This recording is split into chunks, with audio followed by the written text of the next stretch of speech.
नमस्कार दोस्तों, Radhe Radhe. CA inter के स्टूडेंट आईसीआई को कह रहे हैं हमसे क्या भूल हुई जो ये सजा हमको मिली। दोस्तों, मई 26 की एग्जाम के स्टूडेंट्स को सर्टिफाइड कॉपीज मिलनी शुरू हो गई। उन्होंने एडवांस अकाउंटिंग के अंदर जो इंटरनल रिकंस्ट्रक्शन का क्वेश्चन है उसको जब सर्टिफाइड कॉपी को सजेस्टेड आंसर से जो मैच किया तो वहां पर बहुत सारे स्टूडेंट्स को ऐसा लगा कि सजेस्टेड से बिल्कुल डिटो मैच हो रहा है सब कुछ। उसके बावजूद भी जो एंट्री है उसके ऊपर काटा लगा रखा है और हमारे उसके अंदर फालतू के अंदर मार्क्स काट लिए गए। तो दोस्तों, इसी सच्चाई को मैं आपको इस वीडियो के अंदर बताने जा रहा हूं।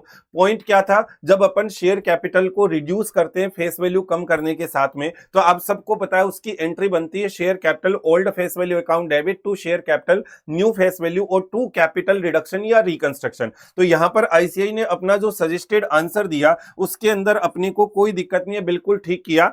Equity share capital ₹50 account to equity capital ₹10 और टू रिकंस्ट्रक्शन अकाउंट या कैपिटल रिडक्शन। अब स्टूडेंट ने उसका आंसर लिखा, उसको मैच किया और काटा लगाया हुआ है। देखो यहां पर स्टूडेंट ने अपना आंसर लिखा जिसमें equity share capital account to equity share capital account to capital reduction, और यहां पर देखिए अमाउंट वगैरह सब कुछ मैच है, नरेशन भी लिखी है, फिर भी उसको मार्क्स नहीं मिले। तो यहां पर अगर थोड़ा सा अगर अपन ध्यान दे तो अपना शेयर कैपिटल पहले ₹50 वाला था, अब अपन उसकी जगह उसको ₹10 वाले शेयर दे रहे हैं। तो अपन ने सबने बेसिक्स में पढ़ा है कि share capital old face value to share capital new face value to capital reduction. तो यहां पर स्टूडेंट ने गलती क्या की, यहां पर ये जो ₹50 अकाउंट है और यहां पर जो ₹10 लिखना चाहिए था वो नहीं लिखा। अब दिखने में लग रहा है ये डिटो बिल्कुल सेम है, लेकिन ये स्टूडेंट की बड़ी मिस्टेक है जिसने 11th का जो फंडामेंटल था एंट्री बनाने का उसको भी खत्म कर दिया। क्या था कि अपन सेम एंट्री के अंदर सेम अकाउंट को डेबिट क्रेडिट एक साथ नहीं कर सकते। यहां देखो सेम अकाउंट आप डेबिट भी कर रहे हो, आप उसी को क्रेडिट भी कर रहे हो। तो यहां तो इंटरनल रिकंस्ट्रक्शन चल रहा है जहां पूरा ही खेल फेस वैल्यू का रहता है, ओल्ड फेस वैल्यू का, न्यू फेस वैल्यू का। आपको जहां भी शेयर कैपिटल इशू करनी पड़ती है उसके ब्रैकेट में इंटरनल रिकंस्ट्रक्शन में हर बार फेस वैल्यू को भी लिखना चाहिए।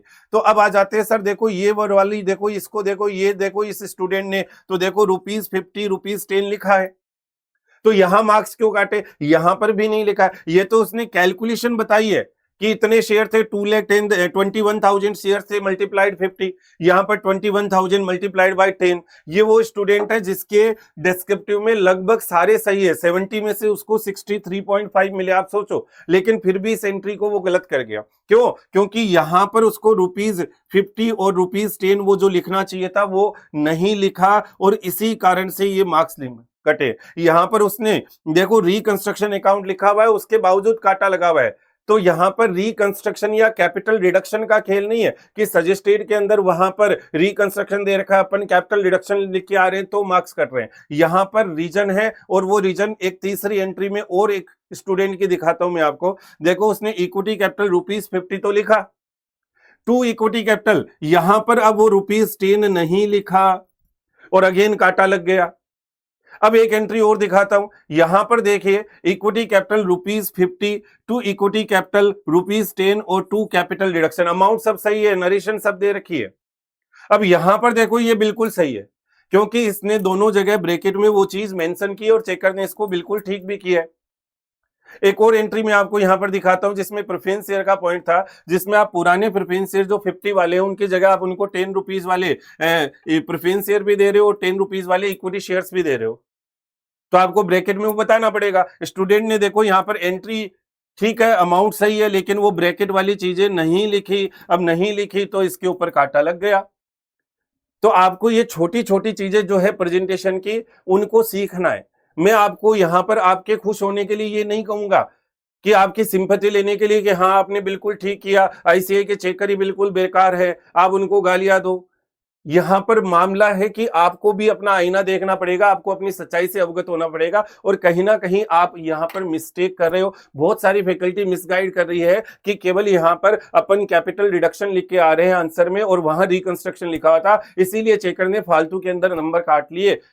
अपनी गलती है, उसको ध्यान दो। मैं यहां पर यह भी बिल्कुल नहीं कर रहा हूं कि आईसीआई के चेकर हमेशा बिल्कुल परफेक्टली आंसर शीट को बिल्कुल सही से चेक करते हैं, बिल्कुल बेकार चेकिंग होती है, मैं मान के चलता हूं। सर उसका क्या सॉल्यूशन है? उसका अलग सॉल्यूशन है कि आप अपने टारगेट को थोड़ा सा हाई करके रखो, वहां तो वो गलतियां होती रहती है, तो आप अपने टारगेट को हाई करके रखो। आपको पास होना है, 50% एग्रीगेट चाहिए, आप अपना टारगेट 60% का रखो कि मुझे 60% लाना है, तो वो गलतियां अगर अपनी कर भी देते हैं अपनी सही चीजों को गलत, तो फिर अपना कोई दिक्कत नहीं होगा। आपको रैंक लाना है तो आप अपना टारगेट 80% की जगह 90% का रखो। तो ये कुछ चीजें आपको ध्यान रखनी पड़ेगी। तो अपनी कुछ कमियां अगर है तो अपने को उसको एक्सेप्ट करने में कहीं कोई दिक्कत होनी नहीं चाहिए। दोस्तों उम्मीद करता हूं कि हर एक सीए इंटर स्टूडेंट जो ये तैयारी कर रहा है, जिसने मे के एग्जाम दिए थे, जिसको ये बड़ा कंफ्यूजन था, दुनिया भर के मैसेजेस आ रहे थे कि सर इसके अंदर देखो मार्क्स कटे, तो मैं आपको ये सच्चाई दिखाना चाह रहा हूं कि यहाँ पर अपनी कुछ गलतियां रही है और उसके कारण अपने मार्क्स कटे हैं और अपने को आगे से ध्यान रखना है। मैंने जो क्लासेज में आपको पढ़ाया है, हमेशा वहां पर आईआर के अंदर जहां भी शेयर इशू करते हैं तो ब्रैकेट में मैंने आपको बताया कि आपको फेस वैल्यू लिखनी है। नॉर्मल शेयर इशू कर रहे हो तो भी आपको उसके ब्रैकेट में फेस वैल्यू लिखनी है। तो ये छोटी सी चीज है जिसमें मिस्टेक हुआ और अपने मार्क्स यहां पर कटे हैं, तो आपको ये चीज ध्यान रखनी है और आगे से इस तरह की गलतियों को नहीं करना है। Thank you so much. Radhe Radhe.